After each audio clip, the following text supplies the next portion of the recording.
জরুরি অবস্থা জারির ক্ষেত্রে বিরোধী দলের মতামত অন্তর্ভুক্ত করার ব্যাপারে একমত হয়েছেন সব রাজনৈতিক দলের প্রতিনিধিরা।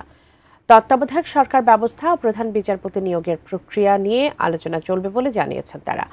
সকাল 11:15টার দিকে রাজধানীর ফরেন সার্ভিস একাডেমিতে জাতীয় ঐকমত্য কমিশনের সাথে দ্বিতীয় দফার দ্বাদশ দিনের বৈঠকে বসেন বিএনপি, জামায়াত ও এনসিপি সহ 30টি রাজনৈতিক দলের প্রতিনিধিরা। আলোচনা শুরুর আগে ঐকমত্য কমিশনের সহসভাপতি অধ্যাপক আলী রিয়াজ বলেন, মৌলিক বিষয়গুলোর আলোচনায় সমাপ্তি টানা সম্ভব হলে দ্রুততার সাথে জাতীয় সনদে উপনীত হওয়া যাবে। জুলাইয়ের মধ্যে ঐক্যে যাওয়াই লক্ষ্য। এই সপ্তাহের মধ্যে বড় অগ্রগতি হবে বলে আশা তার।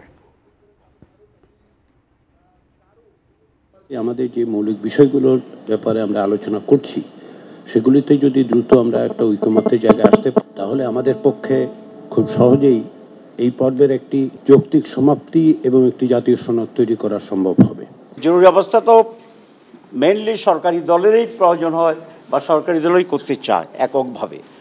আমরা সেখানে বিরোধী দলের কনসেন্টটাকেও ইনক্লুড করার ব্যাপারে আমরা প্রস্তাব করেছিলাম। প্রেসিডেন্ট, মন্ত্রী পরিষদ এবং বিরোধী দলীয় যিনি প্রধান থাকবেন তিনি তার কোনো কারণে অনুপস্থিত থাকলে তাহলে deputy leader of the opposition সেই বৈঠকে অন্তর্ভুক্ত হবে এবং সম্মিলিত আলোচনায় জরুরি অবস্থা ঘোষণা করা হবে।